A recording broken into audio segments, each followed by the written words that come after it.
Bistronome, hein, donc au 19 rue Bleue, donc tenu par Karim. Et c'est là un petit peu qu'on a fait un peu nos premiers pas sur l'hommage à Ray Charles, où justement Karim a eu cette gentillesse de nous recevoir, ce qui n'est pas simple à Paris, de pouvoir se produire. Voilà. Alors Régis, alors oui. Quel âge avez-vous? Alors j'ai 43 ans. Parce que tout le monde se pose la question, mais... Effectivement, donc j'ai 43 ans. Depuis quand exercez-vous le métier de musicien?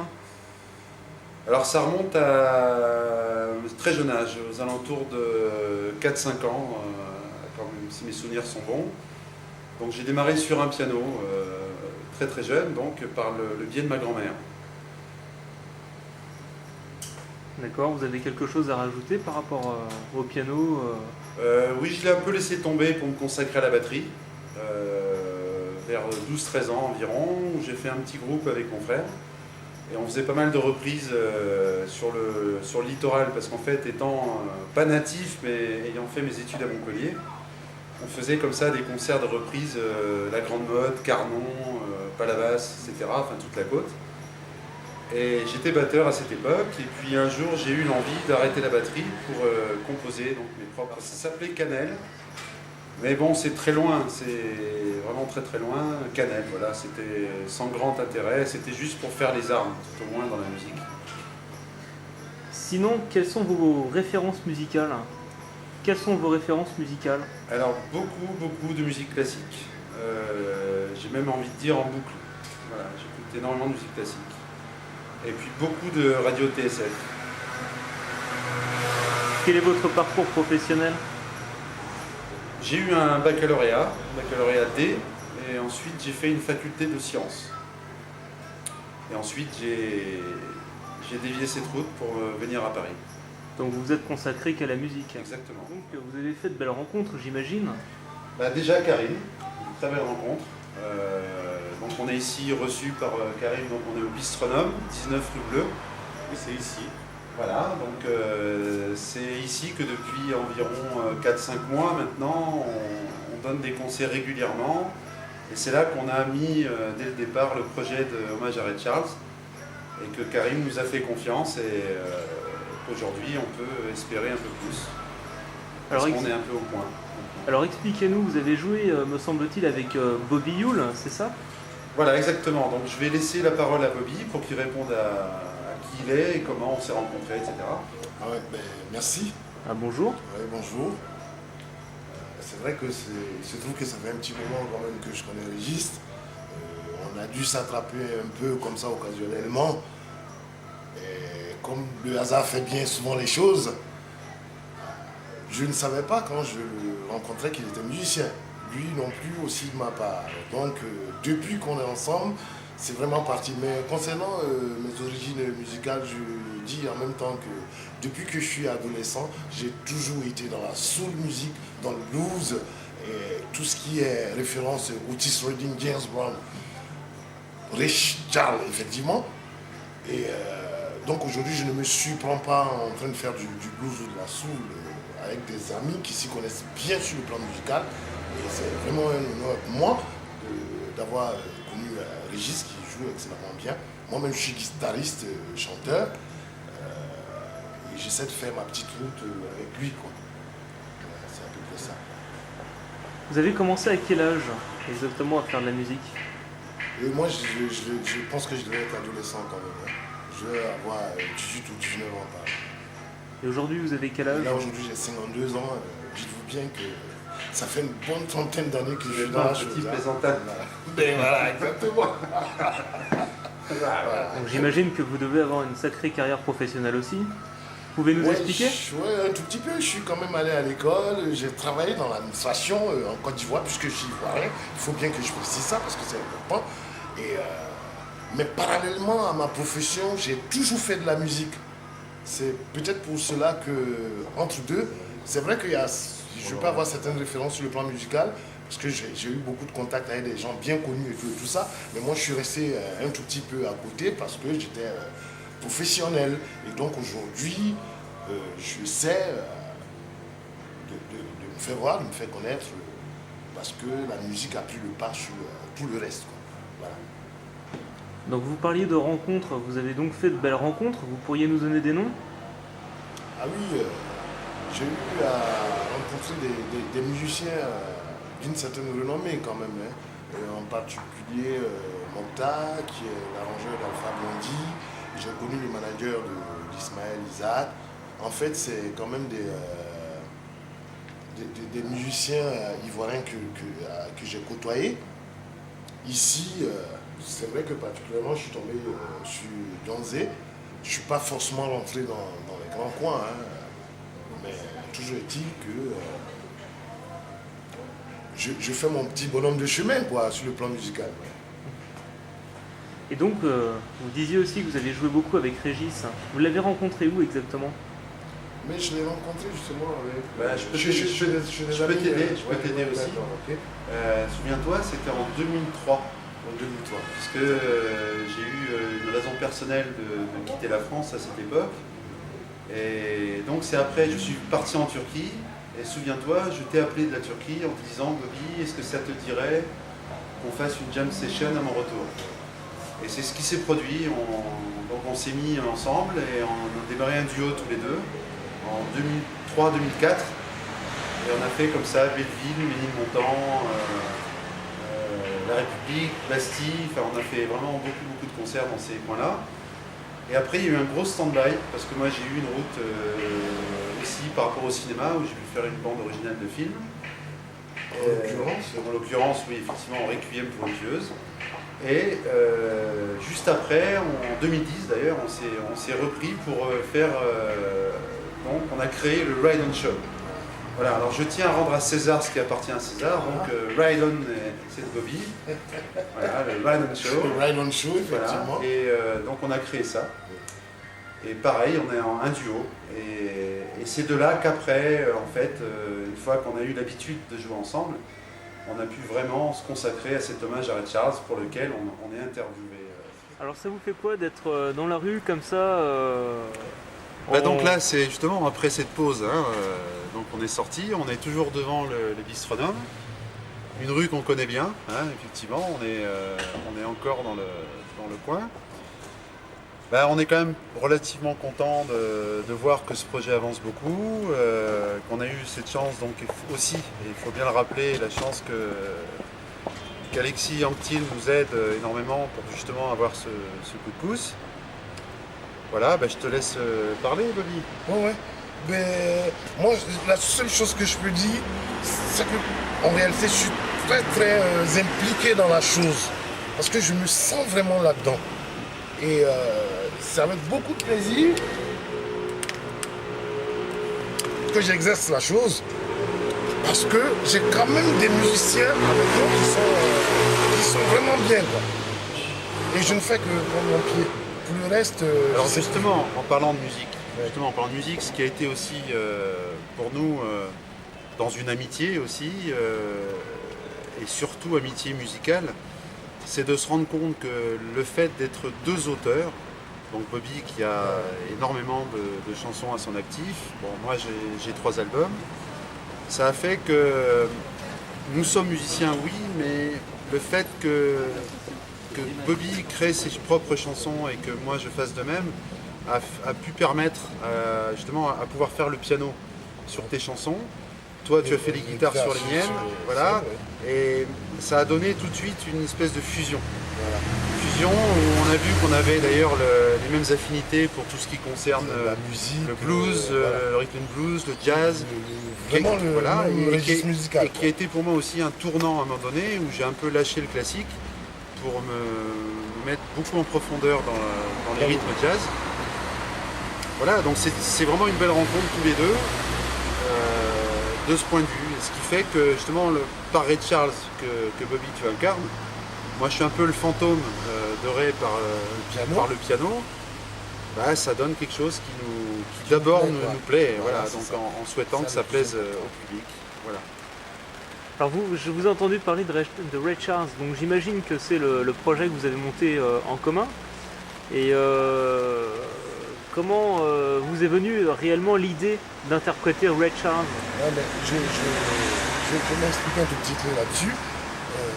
Donc j'arrive chez Régis et je lui propose de jouer des morceaux à interpréter. Des reprises. Des reprises. Et je trouve que Régis reconnaît que dans le répertoire, il y a un peu plus de Richard que n'importe quoi. Et on se donne rendez-vous le lendemain pour une répétition. Mais au bout du compte, Régis a imposé que ce soit uniquement du Ray Charles, puisqu'il a vu que dans le répertoire, effectivement, il y avait beaucoup de morceaux de Ray Charles. Ça m'a trottiné un peu dans la tête pendant tout le temps qu'on ne s'est pas revu par la suite. Et quand je l'ai appelé pour lui dire, je suis complètement d'accord pour... Oui, il m'a dit, tu viens. Oui, mais parce que je savais pertinemment que pour toi, l'interpréter Ray Charles, je le sais depuis 2004. Oui, parce que c'est vrai que... Je le sais depuis 2004. Oui, j'ai eu de temps en temps à reprendre quand même certains de ces morceaux. Hein. Ça, il faut le Donc dire. j'ai beaucoup parlé avec votre manager et il s'est avéré qu'il y a une photo de vous, Bobby, en l'occurrence, une photo de 2004 avec Régis. Et il y a quelque chose d'assez troublant parce que je l'ai vu moi-même cette photo. Et donc vous avez quand même une drôle de ressemblance avec Ray Charles. Est-ce que c'est cette petite chose qui aurait fait le déclic pour l'interprétation? Je ne crois pas. D'abord, il faut dire que Richard est black. Hein. Moi, je le suis aussi. Et non, je ne crois pas que c'est compte tenu du fait de la c'est son charisme. C'est son charisme. Ouais, j'aime le genre musical. C'est son j'aime charisme. le genre musical. J'aime bien James Brown. J'ai beaucoup écouté Otis Redding, tout ce qui était Chuck Berry. Vraiment, c'est mon répertoire musical, quoi. C'est pour ça que... Mais lui, je tombe sur lui du coup, je comprends pas.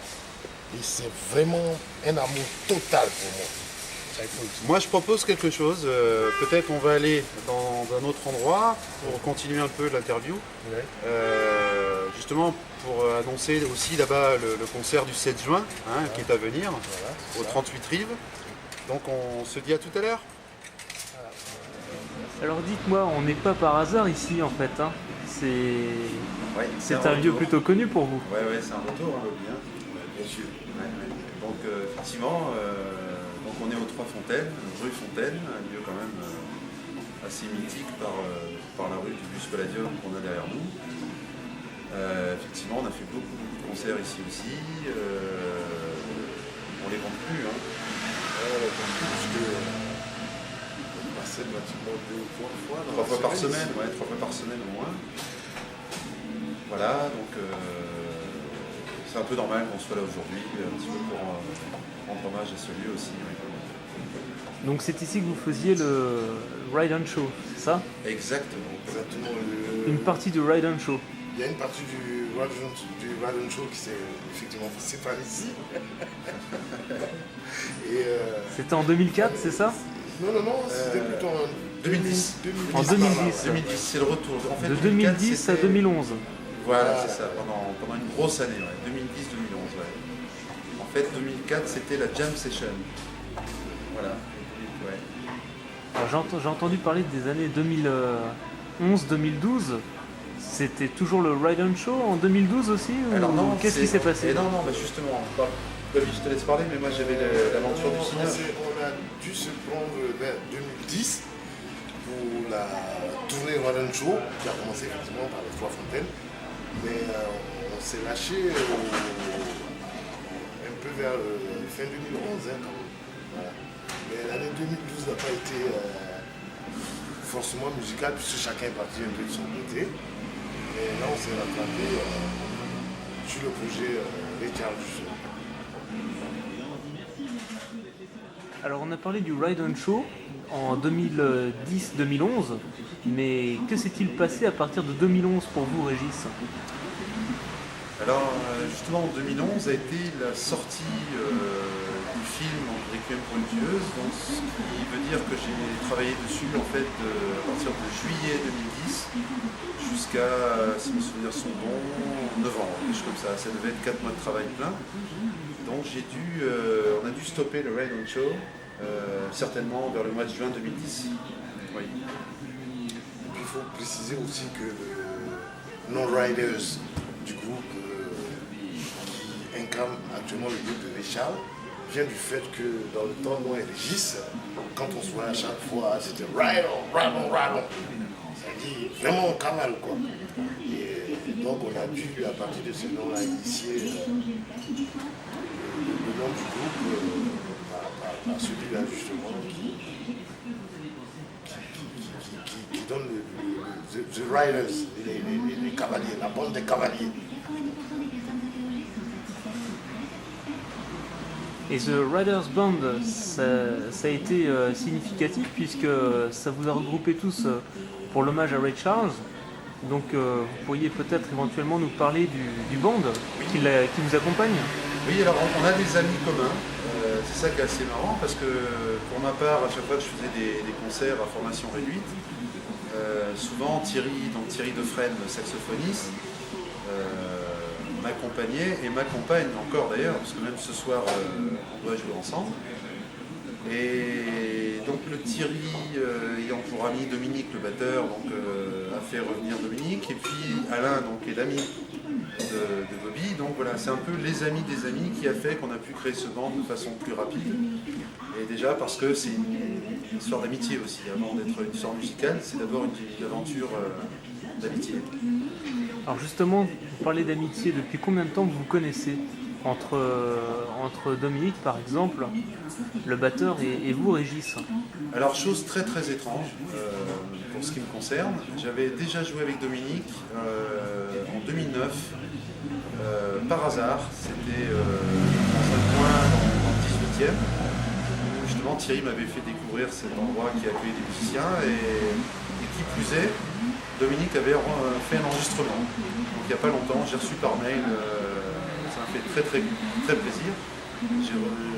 J'ai reçu donc une bande des Mains d'Orlac, donc une de mes chansons, où en totale improvisation, Dominique a pu faire la batterie dessus et avec Thierry au saxophone. Et toi tu le connaissais Dominique avant ou pas? Non, je ne l'avais jamais vu.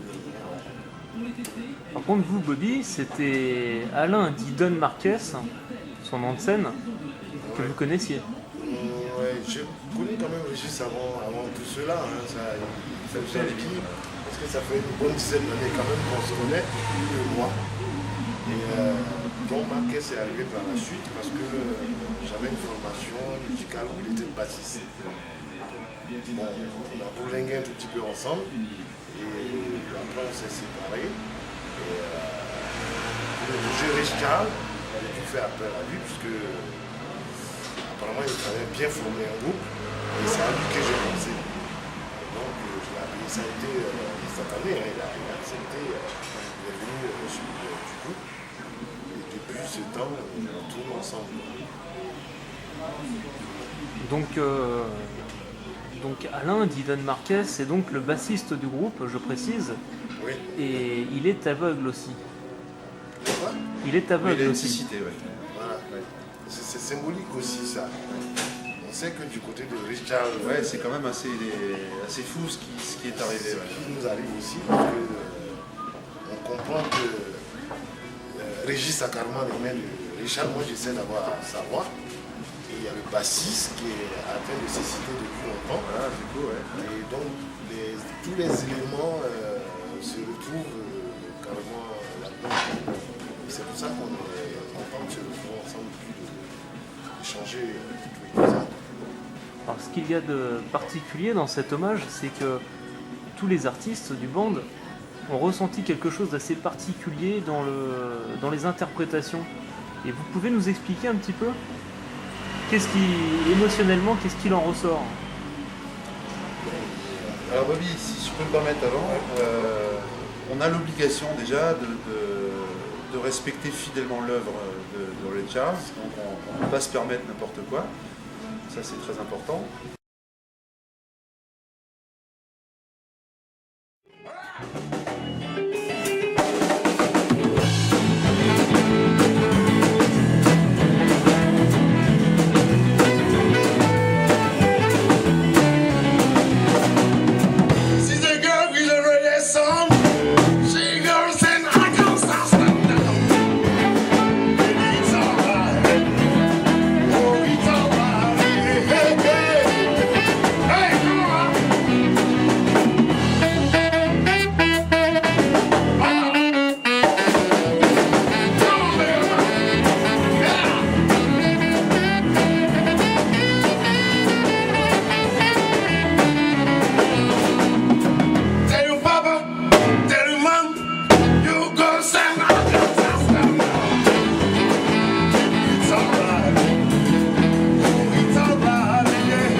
chose qui est très important, puisque je constate que tous les musiciens sont vraiment motivés. Et ça, c'est quelque chose qui me va droit au cœur. Moi, je ne sais pas, depuis près de 6 mois, c'est vrai que j'ai connu Richard. Je connais Richard il y a vraiment longtemps, mais il y a 6 mois de cela, où je me suis senti complètement pris par ce monsieur. Envoûté même, j'avais dit. Et donc, aujourd'hui, je suis en train de comprendre pourquoi je réponds effectivement à ces questions. C'est vraiment plaisant de voir les musiciens intéressés par la chose. Donc c'est vraiment comprendre, donc tu peux me comprendre. Et hormis le fait que vous êtes quand même des artistes de talent, ça personne ne peut le contester, est-ce que vous pensez que c'est cette émotion qui vous donne cette force et cette musicalité?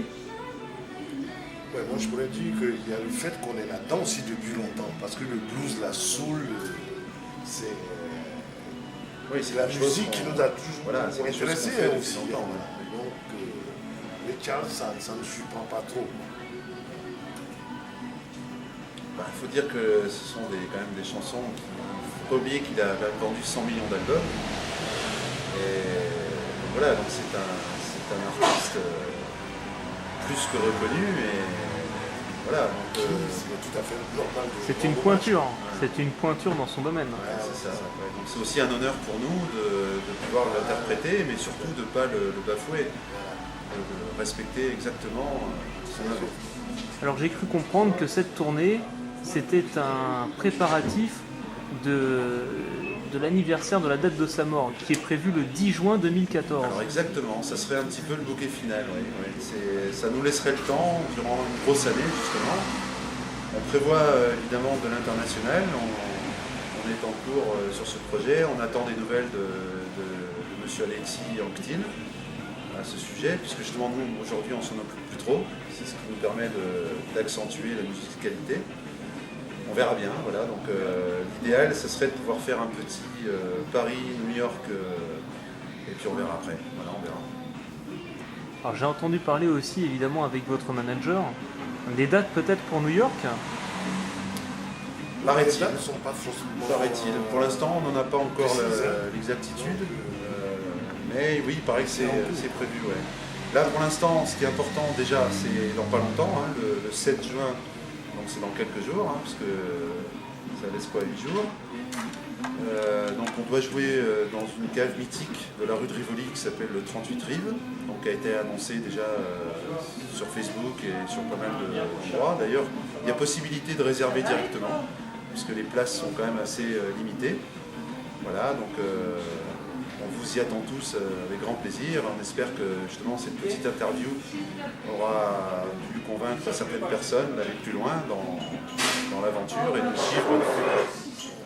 Donc on a parlé de la cave du 38 Rives où vous allez jouer le 7 juin. Oui. Et très récemment vous avez été joué donc à Vaugirard. Plus récemment parce qu'en fait c'était même d'ailleurs le premier concert de la tournée Red Charles. C'est ça. Si j'ai bien compris. C'est ça. Et puis, on essaye un petit peu de jouer de plus en plus dans des endroits... Est-ce que ces derniers temps, vous avez eu l'occasion de rencontrer quelqu'un dans quel lieu à quel moment? Oui, particulièrement, je crois que...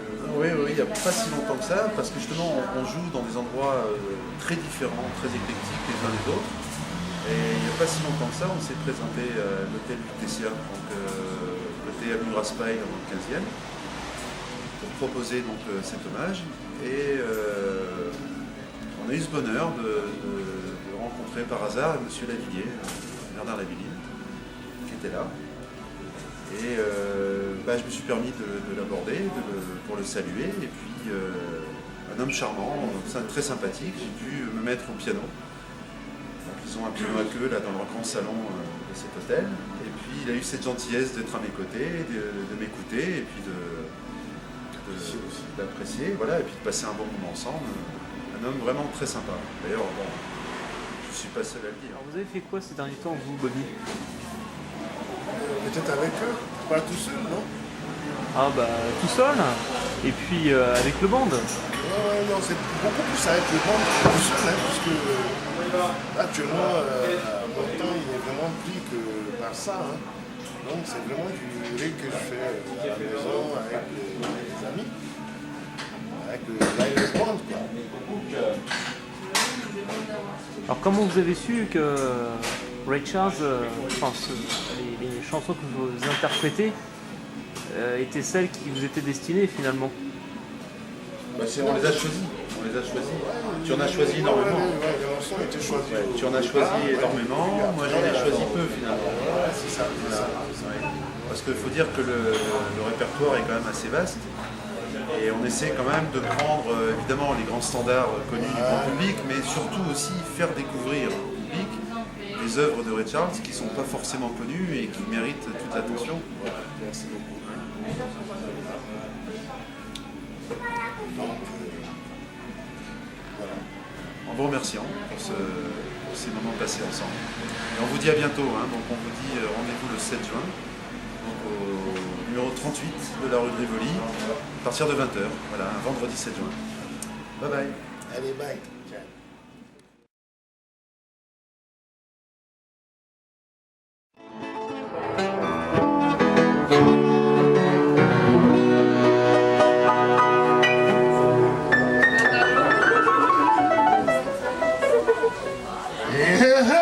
In my mind, I think about peace, man. In my heart, I feel always love. For my life, I wanna be free. Yeah. I think the same about you, man.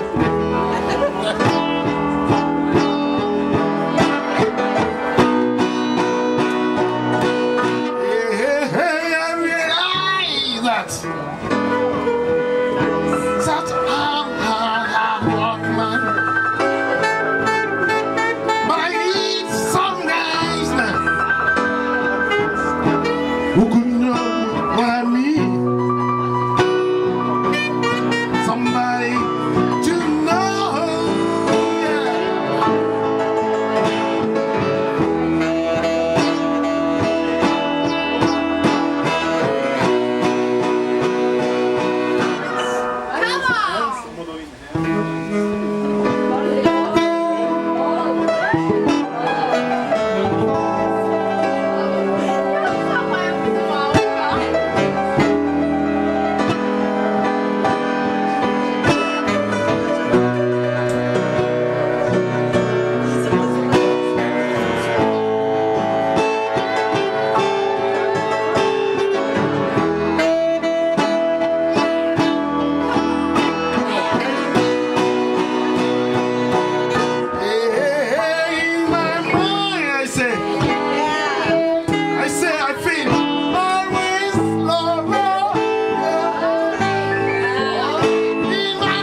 disparaît.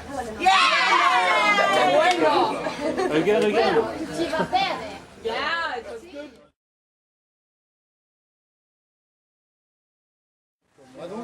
Alors bonjour, c'est Ayash, c'est ça? C'est ça, c'est Ayash, patron de la shop.